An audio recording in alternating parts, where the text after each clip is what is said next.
Welcome. Sorry we're a little late. Facebook changed some things, and not a morning person. So.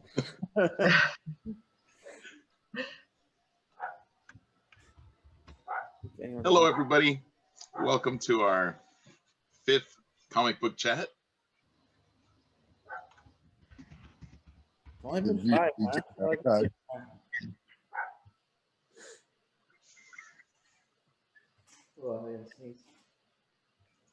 And today we'll be discussing issue number 5.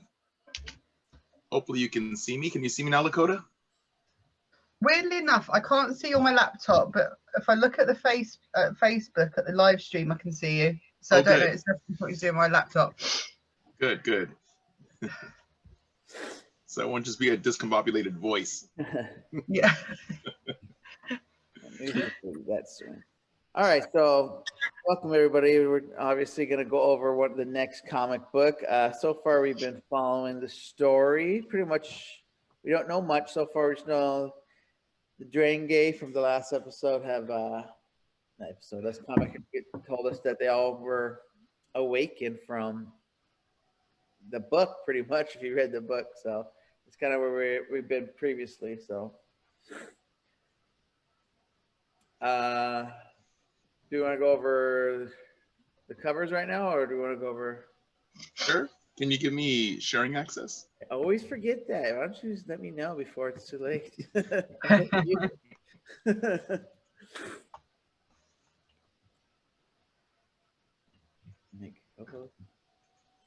Oh, there it goes. Okay. And let me just get that page. All right. And so let's go over the variant covers. So we've got this first one. Did you guys see this one? Yep. This is the main cover. So it's the one that's a little, revealing. Yeah, it's very spoilerish. So I don't know. They do that with comics. I find that quite confusing. I know, because it was also. It may be misleading. That's my suspicion. They're very good at misleading comic book covers. They're very good at that. Yeah, but I do like this cover, and this is pretty much the ending of the comic of this issue. And here's some variant covers.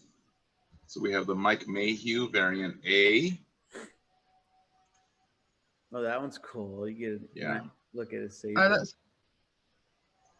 It's kind of Kylo Ren-ish, but it's different. Don't the side bits close up as well, from memory? Oh, yes, they do. This is cool. I like it. Yeah. And then we have the Phil Noto variant A of Avar. Another cover. Huh? Hers was close up too, but without blades. What was that, Lakota?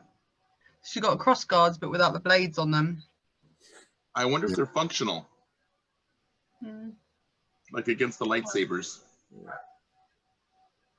They seem to be more for decoration, or maybe there's some utility purpose. I don't know. And then we have this variant cover. That's a fun one. Which is cool. That's cool. Yeah. A lot of action. I like this cover. I just like anything that's got rancors on them. Yes, rancors are awesome. Then you'll like this last. We had an excellent use of rancor. You'll like this last variant cover too. Then it has a rancor. Oh yeah. Who's that? I can't see who that is at the top, at the back there. Oh, is that? That's Keeve with the double-bladed lightsaber. Yes. And then we have the Gamorrean on top, and Sarah or Tarek underneath. I think it's Sarah. But did he have a lightsaber or not? It looks like. Or is this where he's getting the lightsaber? I see a lightsaber there. Like. Yeah. Is this when his brother? Is this when Tarek tossed him a lightsaber? Because remember, he didn't have one, Rich. You were commenting that Keeve had 2 and Sared had none. Yeah.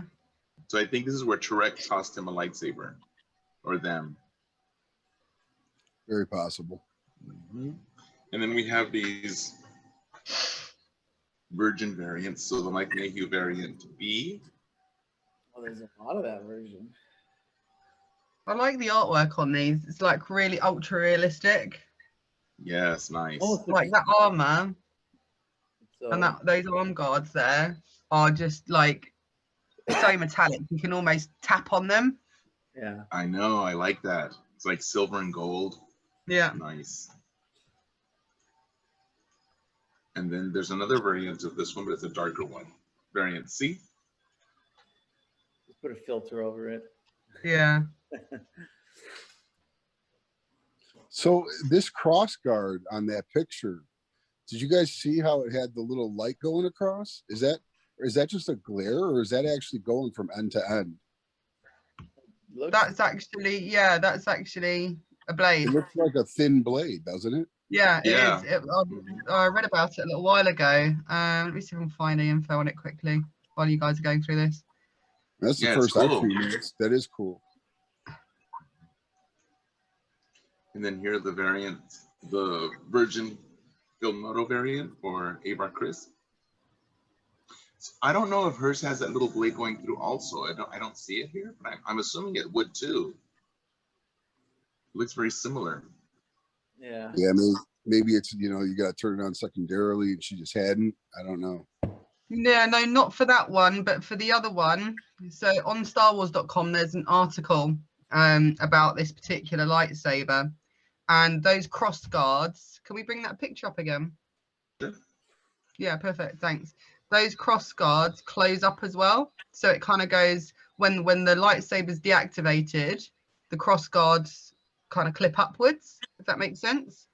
And the person who designed it, and I'm just going to get the Michael Siglin, I can't remember, just trying to find the right person of the name who developed it. Jeff R. Thomas, who developed the hilt, said that he wanted something that kind of had a bit of notes from Kylo Ren's cross saber, but also had that King Arthur vibe to it, and Excalibur, and if Excalibur was a lightsaber, what would it look like?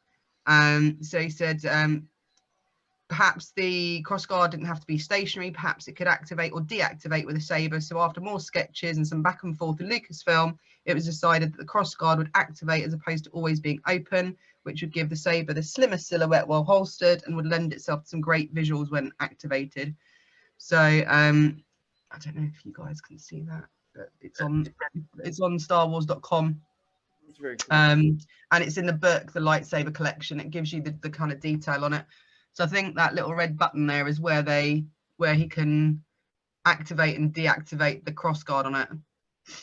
That's cool. I would like to see it. I wonder if it's fast or instantaneous. Yeah, definitely. That would be really cool to see, like in the TV show. Yeah. And I think he has great hair. Very handsome. I think he's off topic, but we better get the Art of the High Republic book, and I completely agree with that. I'd love an Art of book. Yes. I think one is needed with the amount of new stuff that's in there. The last variant cover is the Will Sliney variant B.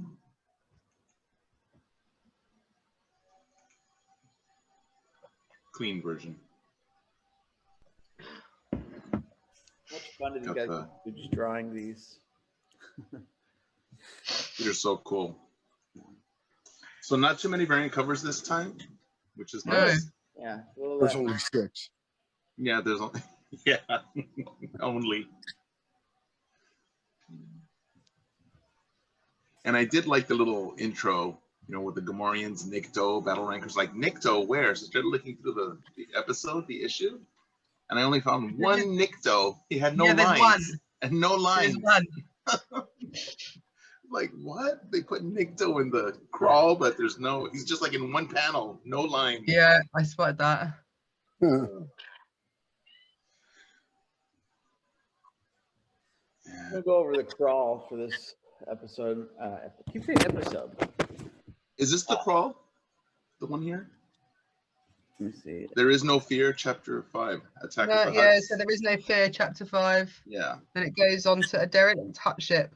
One of you guys going to read it? Do you want me to read it? Yeah, can you please? Because it's not here. Sure. So the crawl for chapter 5, Attack of the Huts. A derelict hut ship, a nihil incursion, missing colonists. Starlight's Jedi hunt for answers leads them into the deadly trap set by the monstrous Drengir. On Sedri Minor, Skier managed to break free from the Drengir's control, saving Keed Trennis and their fellow Jedi. While the Drengir assault Starlight Beacon, the Hutts arrive on Sedri Minor to protect their holdings. The Jedi now face impossible odds in a 3-front war. And that's how it starts. And we go straight into that first panel of a battle on Sedri Minor. Yeah, it I started. really like that scene. Yeah. It's almost like a little bit of a flash forward. Yeah, exactly. Like they're already in the middle of it, and then quickly we go how it started. Remember the last panel we saw was that great full page of the Rancors and the Hutts. Yeah. Yeah, that was cool. And Yeah, then I think it was literally all of a sudden it's like, hang on a minute, what's happened here? We've gone from here are the Hutts, they've just arrived, to oh shit, now we're in full battle mode. But in this first scene, they're battling the Hutts, right? Yeah. So it's the Hutts against the Jedi. So the Drengir haven't arrived yet. No, not yet. Yeah. And it looks cool. And then Surrett gets into a bit of trouble with one of the Rancor monsters, which is quite funny. It's funny, yes, because he even tells him, be careful. He's like, oh no, the Force, we are one with the Force. And in the middle of that sentence, he gets like stomped. We are one squish. Yeah. I was a little surprised that he survived that. I don't know how you get stepped on by a Rancor and be okay after, but okay. It's the Force, Rich. It's the Force. Yeah, exactly that. He had a little Force bubble holding him safe. And then it flashes back, right? After that. That's why, like, in the beginning, this is a movie, like, what just happened? All this kind of action just happened. And you're, okay, let's read. So, I like that because I was like, yeah. He's jelly. They turned him into a pancake. So I was like, okay, let's find out what really happened. Him and Julius. Yeah. It rewinds to before. Just one word, before. And so then Avar's negotiating with the Hutt. What's her name? The Hutt? Myerja? Yeah. Her. Something like that. You know, I read that and then I thought to myself, like, wait, why can't we have like Ron the Hutt? You know what I'm saying? Like, why can't we have some simpler names, man? Because they're Hutts. They're Hutts. Yeah. But at first, Myarga the benevolent. Like Zero? Yeah, the benevolent. But then she quickly becomes the terrible. It's funny that they have genders because they don't reproduce sexually at all. You know. Yeah. I did notice though that they are speaking Hudsonese, and even Avar's speaking in Hudsonese because she has little brackets around her too, which is really cool. Mm-hmm. I wish I could hear her talking. It would be really cool. But yeah, they arrived. Just saying, this is our planet. We're here to protect it, and we have a contract. Yeah. And then Skier goes back to the dark side again. Yeah, Skier loses rag. He's like, hang on a minute, this isn't right. This isn't fair. Let me just deal with this. This is a protection racket. I'm not having it. And his Drengir arm just goes and goes a bit nuts. I love that. It was just like super fast. Yeah, they're trying to talk it out peacefully. That he just, I'm over this. And it is a great panel. I mean, it is. Yeah. It is. Oh, look at that! See, that's so cool on the actual comic. Because again, it's one of those scenarios where it works so much better in a physical copy than on an electronic copy, it literally is just one thing that's quite difficult to see compared to your double page. Yeah, it's pretty good, pretty cool. Probably one of the best ones in this book. It looks really good. That reminded me of like an Anakin moment where he just like snaps and, Yeah. it reminds me of that scene in the bar where he's like, tell us now, He's like, whoa, what happened? Yeah. Skier's like, ain't nobody got time for this. Let me handle this. And then of course the Hutt's like, I've been attacked. Blast them to atoms. Yeah, and then they I just like unleashed all kind of like 1,000 mercenaries. Oh my gosh, so many. And I love her little skulls. She's got like all these alien skulls around her necklace. Apocalyptic. So for like imposing all this. So Mad Max. I love it. You don't ever see anything like that too much in Star Wars. That's No. Mm-mm. like that. I really love it. And I love her one little genie ponytail. Yeah, It's just like it reminded me of what's that? I'm so terrible with names. The green guy from the EU, the lizard man. He's got the Prince Zizor. Zizor, yes. So she gets attacked. All the mercenaries come out, and I think that's where the Nikto is. Okay, yeah. That's where we see the Nikto. Right in Make the middle of this that big top one panel. panel appearance. Yes, the one little Nikto. He's like, tap, tap, tap, tap. But he's no words, no lines. So yeah, They're overwhelmed. the Starlight Beacon, because they're asking for help, and they're under complete attack there too. And they are the names of these characters, and I forget them too. Imri. So Imri Yeah. and I should have wrote these down. And they haven't spent a whole lot of time What- up there. It's got because Vernestra, Over Nestor, we see Vernestra and her new Padawan Imri. which is really cool because I'm really glad we get to see more of them. So this was the other book. This was the third book that they released them on. It was the kids' book, right? The young. Yeah. Yes. I like that book too. That was a really good one. And I like Vernestra. She's got the light whip, right? But she does it secretly. Yeah. So right in this comic, it's not a light whip. It's a lightsaber because she only does it when she's in private. She does a light whip on it. She pretty much says In that the comic?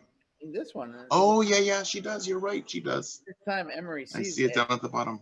She's afraid it's gonna give Emery the wrong idea. So I remember her talking about that in the book. So, but she has to pull out because it's perfect for these guys. You can just hit a wide range with the whip. Yeah, it's like a weed whacker. I whip out and I just start whipping the crap out of the lawn. Yeah. So it's really cool. She's probably gonna be one of my favorites. I already know. Yeah, I like her a lot too. So Avar asks for help, and they're like, "Sorry, Charlie, can't help you." We have our own issues, right? Yep. And she's like, "All right, we'll take care of it. The Force will be with us all." And then she's like, "Keeve, where's Surette?" She's like, "Oh, you know." He's like inside the Rancor's mouth now. Which is.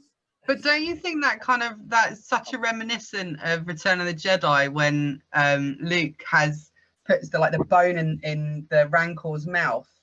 Like I saw that, and I went immediately back to Jabba's palace. Yes, except that Surette is the bone. Exactly. It's funny. His species, because obviously there's some type of from another planet or something, is really strong and durable because he gets stepped on. I was being chewed on. It was Yeah, they're definitely durable. Yeah, you see most of the other humanoids like that. They wouldn't be able to fight a Rancor's bite or being stepped on. So maybe they're a little more tougher. Yeah. And then they use that Jedi trick to put the Rancor to sleep, which is pretty cool. Yes, that is I'm not going to harm you, but I am going to knock you out for a hot minute. They just put the hand on the head and say, "Sleep." Yeah. Sleep. And the Rancor looks so cute sleeping. Yeah. That little face is so cute. I just want to kiss Yeah. him. We got so much Rancor in this issue. Yeah, It was really I love it. Yeah. You're just sweet. Yeah, I love it. And finally, Surette gets a lightsaber. So we'll never be separated again, which is a nice line for them. Yeah. The next set is really cool because you get to actually see the Myra actually yeah, which is really I didn't expect from a hut. It's really cool. So we go over to what's his name? Skier. Skier. Skier's fighting her, and she's Yeah. fight, and I love it. Skier's a badass. He's strong. Yeah, that arm is definitely dope. Yeah, because she's big and he's like smashing her against the wall, and I think huts are pretty durable too. Yeah, huts are tough. Yeah, I think. and then Kiva's trying to Yeah, draw Skier back to the light trying to have a because he's fully into the dark. Yeah, definitely. Mhm. And he's like Oh. having his own struggle mentally in his head about how, you know, he's trying to fight the control of the Drengir and kind of take control of his own body back almost. And then we see Kiev assemble her double-bladed lightsaber. She puts two of them together. It actually clicks. Yeah. So that was pretty cool. So I'll click. Skier actually admits right the panel right before that, he said, I can't control it. He's like he's telling them like I need help, so I'll figure it out. I like that he actually breaks down and says that. He's been very arrogant so far. Yeah. He's like partially there.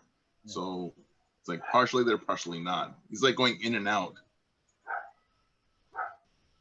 So then, you know, Kiev loves her master, so she's not going to let him. Yeah. She tells him she's there for him. She chops off the Drengir arm. He whacks the crap out of him and just Looks kind of nasty too. It's like, ooh. He feels all It of kind it. of looks like tree trunks though, doesn't it? Yeah. Like a whole 'Cause you've bunch got of all, like, them. Like, concentric circles inside. mm-hmm. And that's when Mayarga's like, how dare you? Yeah. She changed her name. No Jedi will be safe from my wrath. What I like about this, and it's made me think, I want to know what these are. So where then Avar comes back and she goes, this isn't a holodrama. I want to know what kind of holodramas they have. Like, what, you know, is it like the Bold and the Beautiful style, but about Jedi, or, you know, what kind of holodramas do they have over there? It's gonna be Latin American novelas, you know it. Exactly. Latin American Can you novelas. imagine? A novella, but Jedi style. Yes, I'd love I mean, to see those. I think there's a whole genre of material that could be written for this. Star Wars holodramas based on the High Republic. New content for Disney Plus. Exactly. You know, there could be the episode where the Hutt falls in love with a Jedi and it's like forbidden love. I mean, that's pure telenovela right there. Yes. Hilarious. Is this And the then- first time they use that word holodrama in anything canon? I I can't. Yeah, I think can't. so. There's lots of references to HoloNet and Holo News and things like that, but holodrama, I think, is the first thing I've seen. I'll look it up, but I'm pretty sure it's the first reference I've remembered because it was I just think it this just is the put first time such a I've heard strong it too. visual. It just It's put like- such a strong visual in my head. Yeah. I just think of Star Trek when I hear like that. I think they go in like a scene and then they're there and they live it. Me too. That's what I thought of too, because Star Trek really had that. They use that a lot. So then Skier's in the dark side completely. He's like trying to tell Kiev that it's not going to work. Yeah, you can He's actually, got those black bubbles. yeah, and complete black bubbles again, and his arm can grow back really fast now. And it Like keeps- instantaneously, Yeah. yes. which is really cool. But it grew back like into a weapon. You see that? Yeah, like a claw or It grew back like a blade or something. yeah. Or maybe like a big thorn since it's a plant. I don't know. It's gross looking. It is. You know, this I like it because it reminded me of plants have you know, well, animals have keratin like our nails, but plants have chitin. So thorns are made out of chitin, and so it's analogous, but it's different. So he's got that chitinous thorn coming out of his arm. Yeah, it's gross. Yeah. All right, and then we go back to the grubby looking, almost want to say he's not a slave owner, but he's almost like one. The speaker, right? Yeah. Kind of controlling people's lives. He's trying to escape, and then the townspeople come in to attack him. He's a little annoying. There's Jules. Yeah, Jules' father got some payback. Yeah. Jules punched the speaker in the mouth. And Jonathan, isn't that your little friend in the third panel there? The little annoying kid that jumped down the hole? Yeah, maybe I get stepped on. That little kiddo there, yeah. That little He's kid. back.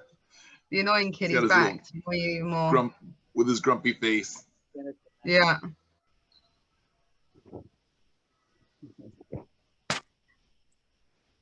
Yeah, pretty much their parts interrupted by Rancor, which is awesome. More Rancor. Yeah, the Rancor breaks through the wall. Love that. Great visual, great panel. But yeah, they're pretty much just stressing him, and then he breaks in. That's the end of it. I guess they feel like the story needed that. It was, yeah, to me it was super needed. And then it goes back to the battle between Keeve and Skier. Yeah. Well, he starts off dark side, but then he gets some white bubbles against. I think he's starting to. Yeah, he's able to come back. It's like a real struggle for this is mainly like Skier's struggle of trying to stay to the light, but then he's being drawn to the dark. And this is where she's trying to plead with him, and you know he's really battling internally to try and find himself and find the light and come out. Mm-hmm. Oh, and this is when he reveals to her, right, his secret. Yeah. So she said, you know, you told us that you did this deliberately because you were trying to find out about the Drengir, and then he confesses that actually it wasn't quite as much as that, but that he lost his connection to the Force, or he was losing his connection to the Force. And that it was fading and he didn't know what to do about it.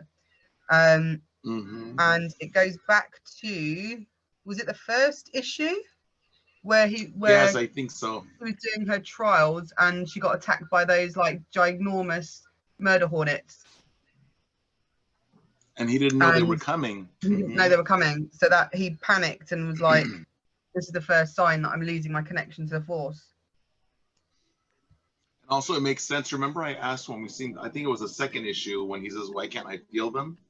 Yeah, exactly. So it was slowly losing his connection, and I was wondering why was that. So now it's connecting back to all those. It's making all those connections then. Yeah, exactly. And she's like, "Why didn't you tell me?" You know, he was embarrassed. He's really breaking down, kind of. Taking away a lot of his bravado. He's hitting stuff. I don't know if he's scared or he's maybe sensitive to hand, but yeah, he would never sense stuff.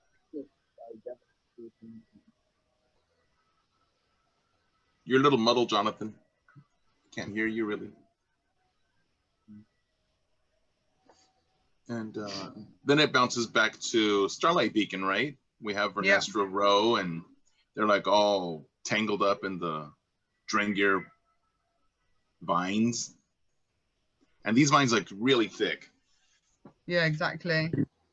Yeah, they seem to be in trouble. Yeah. It goes back to what we were talking about the other day about how do you kill a plant, because it says, you know, it doesn't matter whether it's a small piece of seed or a root or a scrap, as long as it's hidden away in the dark, it's got the chance to kind of flourish and grow again. And you see like a Drengir grabbing hold of the speaker, who finally looks like he's about to get his comeuppance. Yep. Yeah, but they don't show it. Although it's Yeah. grabbing his head, so I'm pretty sure he's going to be Yeah. meat. Exactly. And then you've got Treve, who says, surely there's something we must be able to do to stop the Drengir. And Skier says there is one last way to hold them back, one last chance of survival.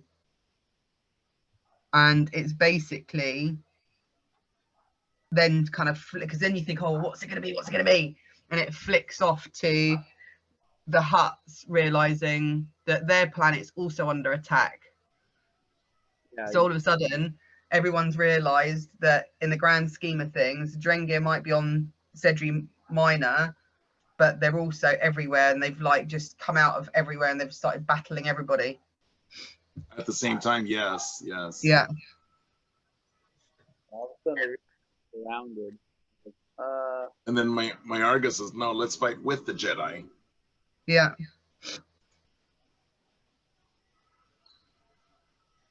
And then it flashes back to what's going on with Skier and Kiev. And he's like, you're not going to like it, but this is what we need to do. And he needs her help because his force abilities are fading. So he needs her force abilities. Yeah, he almost needs her to like amplify him or something like. I thought she was sort of like pulling a mind trick on the Drengir through Skier. I thought it was like when Kylo was doing to Rey or Poe, was going into their head. Yeah. But yeah, it is like she's doing a mind trick on the. Definitely, she's pulling the information out of it. Mm-hmm. But it's like a mind meld, right?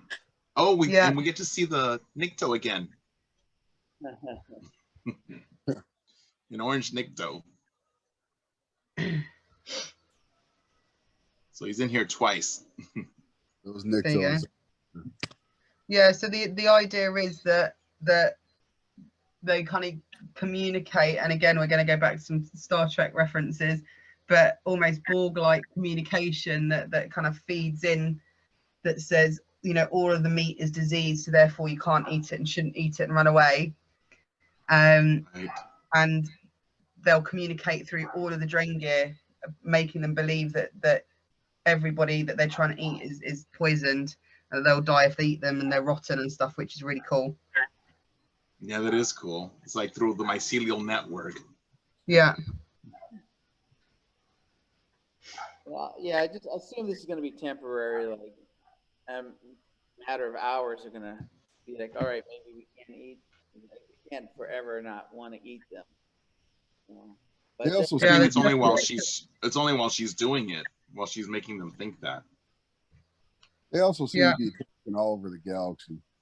So I don't know if it spreads to every single Drengir, or I do think it would be temporary at best. Yeah, no, because it did go even to Starlight Beacon. Yeah, saying the same thing. I don't think that was that far away. But, you know, when they had her, when Avar Chris told the people in Starlight to send her all the distress calls, and they started popping out, they were planets all over the galaxy. Yeah, that's true. True. The Drengir must have a lot of force abilities then to communicate like that over such great distances. I mean, they can't even, you know, in the Stars universe, you have to have a powerful like radio transmission or something, but they can do it across the galaxy just through their minds. So there's definitely some force. Well, because remember, it's a force ability, and that reminded me too of, remember Mara? She could, no matter where she was in the galaxy, she could communicate with the Emperor. Yeah. They have that force connection of communication. So I think it's definitely like a dark force ability, because they're communicating. It's got to be through the force and through the dark side. It has to be through the force. I can't do. Yeah, it has to be. Magic or anything, so. But very cool. And then we get to the last panel, which was the cover of Skier looking dead in her arms. And it says Skier will be restored. But that's in Huttese. Who says that? Avar So, crystals. so that's Aris, Avar Chris to the Mygar or whatever her name is, the hut lady. She says whatever they've done to him, Skier will be restored. So she's kind of holding out hope that they'll be able to fix Skier, I think. But then it looks like Skier is dying or dead or something. I don't know if that's mucky blood or air or poison coming out of his nose there in that last panel. Do you, looks like- do you guys Looks like believe blood. that Skier's actually going to be dead? Does No. anybody- No. No. Yeah, I really don't. Well, either. you got two things, haven't you, with Skier? You've got the fact that he's Trandoshan, so bits of him can regrow. So you've got that kind of thing, and then he's got a parasitic infestation. So theoretically, you should be able to take it out. In Yeah. theory, But nothing that a but I think, good few weeks in a Bacta tank can't handle. but I don't think they have Bacta tanks yet. Do they? No, I'm just trying to be hopeful. Oh yes. If they had a Bacta tank, this would be a moment for it. But Yeah, all they have is Bacta band-aids. yeah, exactly. So I know. I feel bad for Skier. He's in a bad way, poor thing. Yeah, it does look like he's bleeding because when you look on her cape behind his head, it looks like it's dripping. Oh yeah, and she's got some on her gloves as well. Yes. And that's the end of this episode and the preview Some for sneak peeks, yeah, for number 6, 7, and 6. 8. It's more Rancor. Woohoo! Avar Chris on her own Rancor. And either that's a very, very large Rancor or those Drengir tendrils are very, very small. Yeah. You know what? Those Nice. tendrils aren't as big because in Starlight Beacon, they were thicker than those humans or the Jedi. So these Yeah. little tendrils. It's good.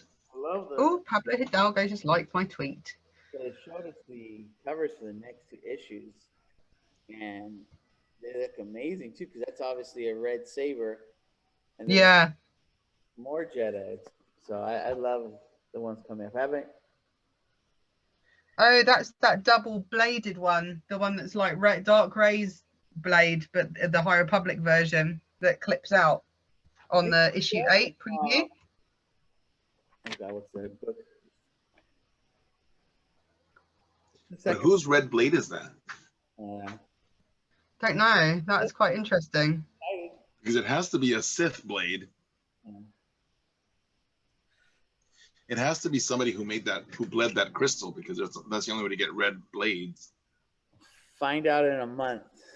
I know, it's so long, isn't it? It's like, I know. come on already. I know. I'm ready for the next one. So, Well, 6 is out now. I read 6 already.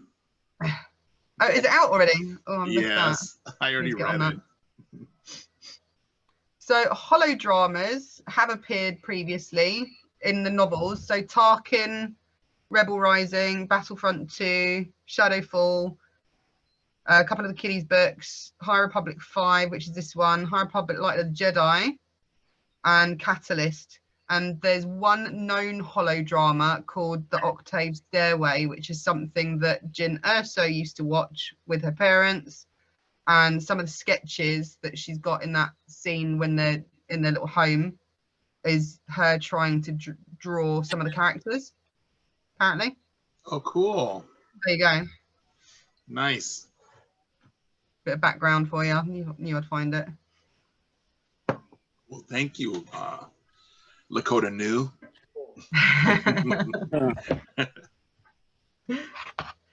But yeah, I really liked that issue. I thought that was a great way to end ended the issue on. I thought it was pretty. I think that's pretty much the end of this planet. I mean, in terms of Yeah. our characters on this planet, I think they'll be leaving, going back to Starlight Beacon or going off somewhere else. Because do we think the Drengir are just done on this planet? Do they leave, or what happens? I think we're done. I think they're going to go underground. I think they'll have sucked the life out of the speaker, shoved him underground somewhere, and they're kind of waiting to come back out again with their new instructions. Waiting to I hear don't from think the we've seen the hive. last of them. Yeah, I definitely don't think we've seen the last of them.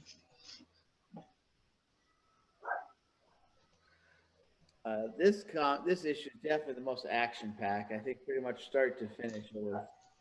Yes, I agree. This one issue had the most action. It was all action. I liked it. This would be a good one to see. Like, Definitely. Oh, this would be an amazing, like Rebel, a Clone Wars style. It'd be amazing to watch. Any final thoughts on this one, guys? Just for me, just really kind of tied everything up really nicely, really action packed. Some great kind of little snippets and insights and little details that we hadn't seen before. And really looking forward to issue 6 and getting my head around that. yeah, I agree. I liked it. I think it was nice tying all the episodes together, all the issues, and answering some questions I had from the beginning, because I was wondering what did he mean? Why didn't he feel it? You know, it's connecting it all together. So I liked it. Wrapped it up nicely for me. Yeah.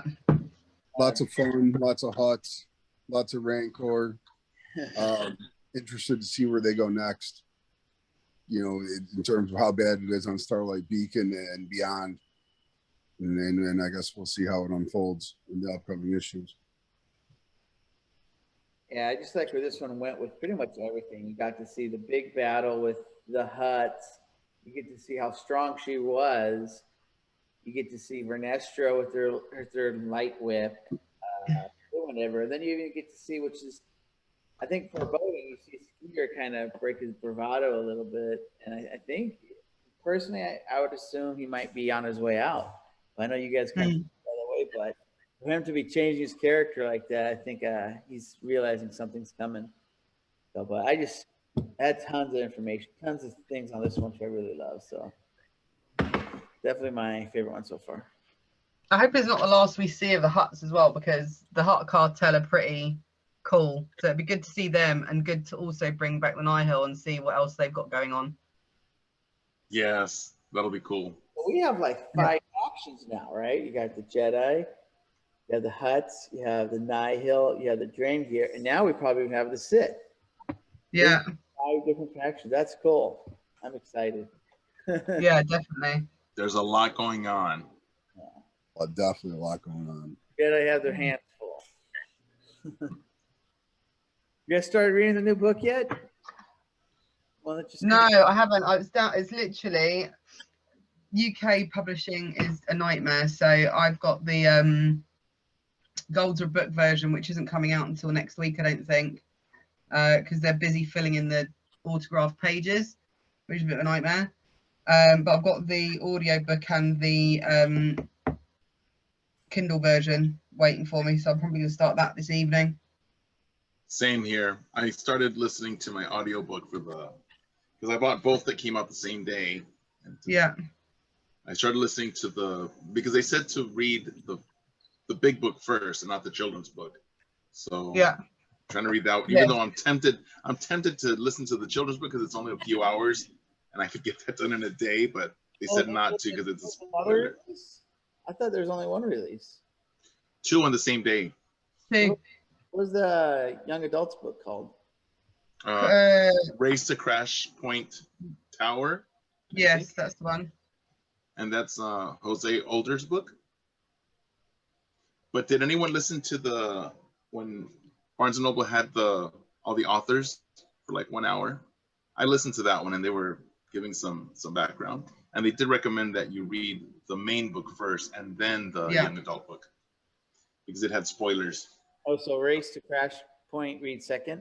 Yes, because it doesn't look like young adult. It looks like a kid's almost, the art. Yeah, it does. Looks like a kid's book. Oh, I just bought it. I didn't know it wasn't even out. So I was like, oh, cool. Yeah, they're both out.